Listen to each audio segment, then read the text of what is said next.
اے ایمان والو، صبر اور نماز کے ذریعے اللہ سے مدد مانگو، یقیناً اللہ صبر کرنے والوں کے ساتھ ہے۔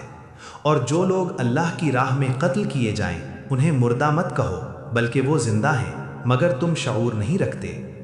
اور ہم ضرور تمہیں کچھ خوف، بھوک اور مال و جان کے نقصان سے آزمائیں گے، اور صبر کرنے والوں کو خوشخبری دے دو۔ اللہ تعالیٰ فرماتا ہے، اے ایمان والو، صبر اور نماز کے ذریعے مدد مانگو، بے شک اللہ صبر کرنے والوں کے ساتھ ہے۔ اور ہم ضرور تمہیں کچھ خوف، بھوک اور مال و جان اور پھلوں کے نقصان سے آزمائیں گے، اور صبر کرنے والوں کو خوشخبری دے دو۔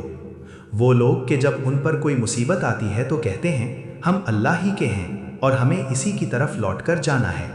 یہی وہ لوگ ہیں جن پر ان کے رب کی طرف سے رحمتیں اور ہدایت ہے، اور یہی لوگ کامیاب ہیں۔ نیکی یہ نہیں کہ تم اپنے چہرے مشرق یا مغرب کی طرف پھیر لو، بلکہ نیکی تو یہ ہے کہ آدمی اللہ پر ایمان لائے اور تنگی اور تکلیف میں اور لڑائی کے وقت صبر کرے۔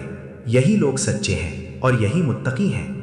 اور جو کچھ تمہیں پہنچا ہے وہ تمہارے اپنے ہاتھوں کی کمائی سے ہے، اور بہت سی باتوں سے تو وہ درگزر کر دیتا ہے۔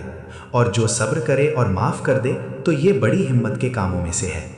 اور صبر کرنے والوں کو ان کا اجر بے حساب دیا جائے گا۔ اور جن لوگوں نے اپنے رب کی رضا کے لیے صبر کیا اور نماز قائم کی، اور جو کچھ ہم نے انہیں دیا ہے اس میں سے چھپا کر اور ظاہر کر کے خرچ کیا، اور برائی کو بھلائی سے دفع کرتے ہیں، انہی کے لیے آخرت کا گھر ہے۔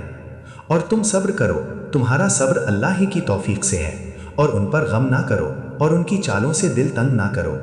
اور جو صبر کرتا ہے اور معاف کر دیتا ہے تو بے شک یہ بڑی ہمت کے کاموں میں سے ہے۔